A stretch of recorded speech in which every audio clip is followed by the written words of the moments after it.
Welcome back, everybody, to the Success Partner Podcast. I am your host, Daya Naef. And today we have in the studio Anne Collier of Arudia. And Anne and I have known each other for a while, from the Women's Bar of DC and now Provisors. She leads, her company is called Arudia, and I would love to know more about where you got that name and what it means. Thank you, Daya, for having me on your podcast. So I teach and support my clients, and the name Arudia comes from two Latin words combined that mean to teach and support, and then feminized for obvious reasons. That's fabulous. So, and you do a lot of your coaching. You're a leader. You do a lot with leadership and really getting people to step into their power. So, what does that mean in the day-to-day world? What that means in the day-to-day world is that if you are fear-driven, if you're anxious, impatient, micromanaging, all behaviors that we see from leaders that are suboptimal, you're not able to lead with equanimity. You're not able to lead a team. You're not able to make good decisions. So stepping into your power means that you are putting your best out there, hopefully all the time, but let's just say almost all the time. Yeah, absolutely. And as leaders, we're being watched all the time. People are seeing what we do and modeling it. What's a good what's a good success story you could share with us around this? Oh, sure. Thank you. Actually, one of my favorite success stories is, I work with lawyers and non-lawyers. I have a lot of CEO clients. So I coached a woman who was the internal candidate to be the CEO of her organization. And it was a tough battle, but she was incredibly thoughtful.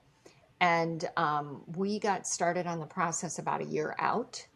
We figured out how to position her in front of the board. We worked on her personal branding, helped her to manage her fears around putting herself out there.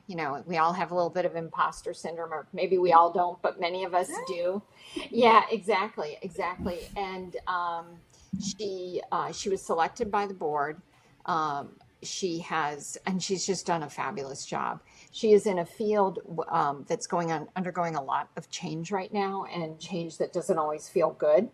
And I know from working with her leadership team and her board that she is just viewed as being, the voice of calm, making very good, solid decisions, being thoughtful and strategic. So I'm just incredibly proud of her, and I always knew she could do it. I can't take credit for that because it's her own greatness, but I really helped her and supported her in stepping into her own power. Yeah, that's great. So how did you end up in this? What's your journey into your profession? Oh, thank you for that question. Because it was a long one. So I started my professional life as a tax lawyer. I worked at the IRS Office of Chief Counsel, and then legislative affairs, and and then in law firms. And after what I like to say are 11 very long years, I decided that I needed to do something else. And so my husband said, we weren't married at the time, well, you don't like it, so why don't you just quit? And I said, all right, well, you got 18 months to marry me, because that's when my health insurance will run out. But the truth is that he was he made the deadline, but he was also incredibly supportive in terms of he just wanted me to be happy. And I started my journey by getting Myers-Briggs certified so that I could figure out what was wrong with me that I didn't love being a tax lawyer. Now, that question sounds absolutely ridiculous, right? I mean, we've probably known each other 15, maybe even 20 years. I'm definitely an extrovert.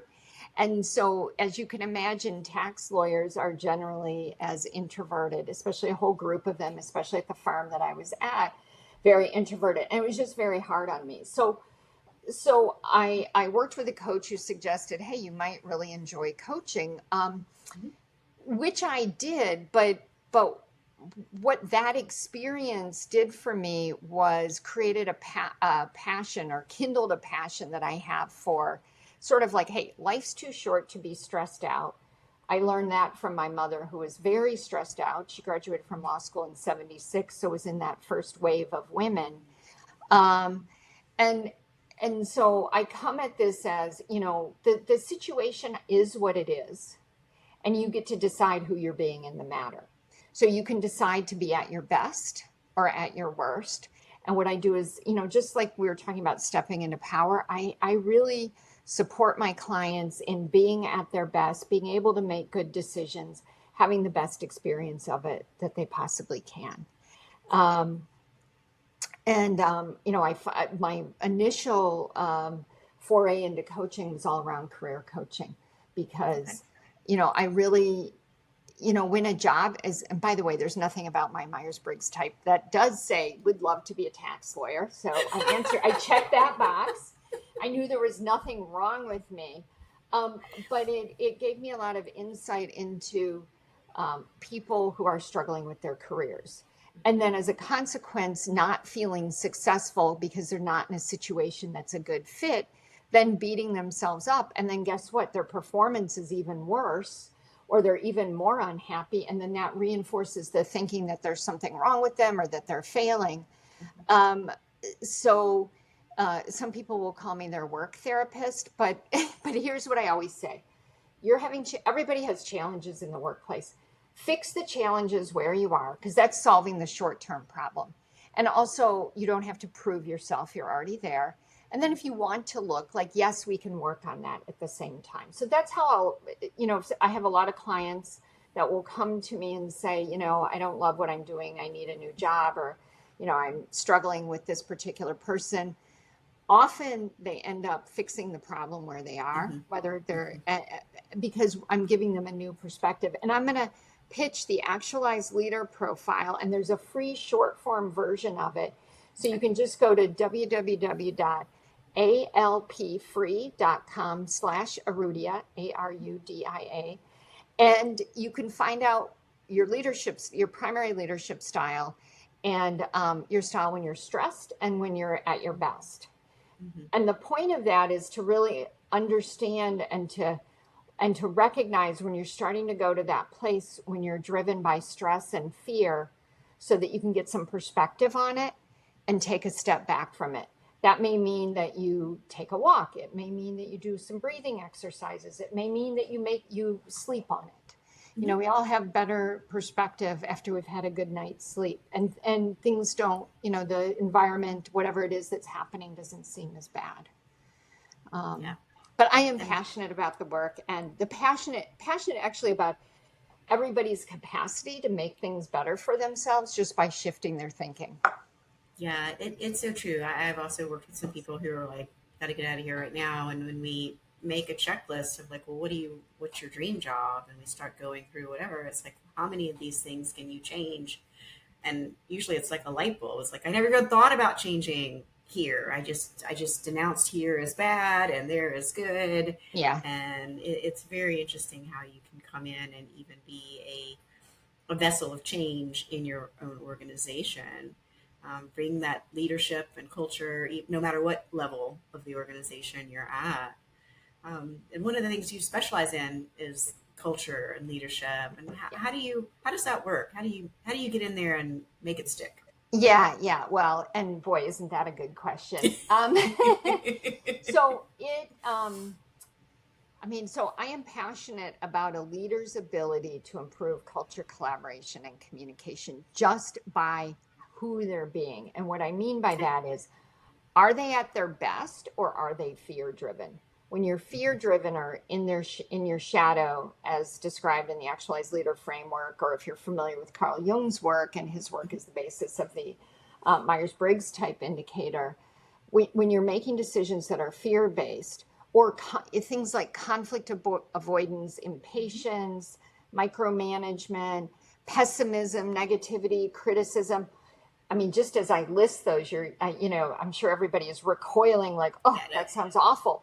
But when you're the leader or on the leadership team and that's what you put out there, then Mhm. that is pervading the culture. That is flavoring the entire culture. And so I use, again, the Actualized Leader Profile, but then there's also a team profile that will tell me and tell the team how the shadows are showing up in their culture. And so you get something very tangible that gives you feedback, very tangible, very concrete about how to fix how to fix the culture. Um, Signs of a culture where you've got a problem are that there's gossip. Think about this: Mm-hmm. gossip and triangulation. You're not having people are not having conversations with their colleagues who can fix the actual problem. Mm-hmm. Instead, they're complaining to their spouse, to their other colleagues. So you've got these persistent unresolved issues. You've got fear, anxiety, complaints. Disengagement is really the worst. That's the sign that your culture has, really gone to a bad place. And so what I do is I will typically use the assessment, but even if I'm working with a leader and we haven't worked with his or her entire team yet, just based on what I hear is going on, I can assess what's going on. And also once I see the leader's profile, if I see that they're very relationship oriented, I'm like, all right, so are you really addressing all the issues? Are you making hard decisions? Are you saying difficult things? Delivering the message, not in a obviously in a snarky way, but like really with a problem solving mindset. Yeah, it makes sense. And I'm sure you coach and train and teach around like how to deliver messages. Yeah. Exactly. Um, what kind of mistakes are leaders making? If you can nail it down to like one or two things Oh, that are they're completely missing the boat on.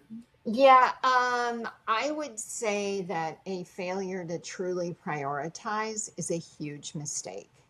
Okay. Um, and the reason that I say that, it's not that the organization or the leadership team doesn't have to juggle a lot of balls at the same time, but you need to look at your resources. So you have to be objective about what are the resources that you have, including your leadership team and your own bandwidth to handle multiple projects or tasks. Um, and you need to make some tough choices. You need to have the difficult conversations. I guess, I mean, there's a whole constellation of the worst mistake that they could all kind of go together. Being unrealistic, just being a cheerleader is great, but if you make it hard for people to bring real issues to you, then that's not good. That goes along with, you need to prioritize and probably make hard decisions.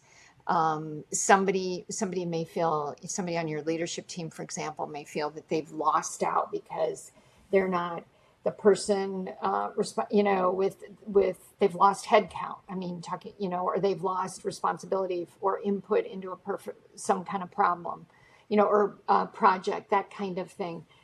So having the difficult conversations, I would say, is some leaders really struggle with that. Yeah. And then what you see is confusion throughout the culture, and it Okay. trickles all the way down. That's the problem. And a lack of resources. So then colleagues are fighting over limited resources, whether it's, time, money, building space. I mean, the arguments that I've heard over who gets which office space are absolutely ridiculous. Um, and most of the time ridiculous, but sometimes very meaningful, especially if they're seeing clients and they need they need that space. Um, and there's just, but not being willing to have difficult conversations and hold your ground. Yeah, that makes a lot of sense. And so tell us a little bit about your programs. Oh, sure. So I am very proud of the Arudia Leadership and Management Academy. We had it in the works before the pandemic, and we were going to do parts of it live. But obviously, with 2020, it was all converted to virtual. So we've put over 800 people through the Leadership Academy. We're on our 14th core training. And what it is a 100% virtual program that has a core training of 7 hour-and-a-half sessions where you learn and you take assessments. You learn your problem solving style, you take the KAI, you take the actualized leader profile, and then you learn how to have win-win conversations. and use executive coaching skills with your team and your colleagues. So all that over 7 sessions, followed with monthly webinars. All of these are live, conducted meeting styles, so very interactive. And then recordings are housed in our portal along with other courses and resources that you can access at any time. That's wonderful. So how do people find you to learn more? Oh, find me. Go to my website, which is Arudia. So again, teach and support, feminized for obvious reasons and easy to spell, arudia.com. And, just look for the contact form, or you can just email me at Anne, ANNE, @arudia.com. Thank you so much, Anne, for coming on the show. You've left us with some definitely things that we need to think about and take some action on. So I really appreciate that. Thanks for having me. Great to see you. Yeah, great to see you. And thank you, everybody listening. This has been another episode of the Success Partner Podcast. I am your host, Daya Naef. Please like, subscribe, and stay tuned.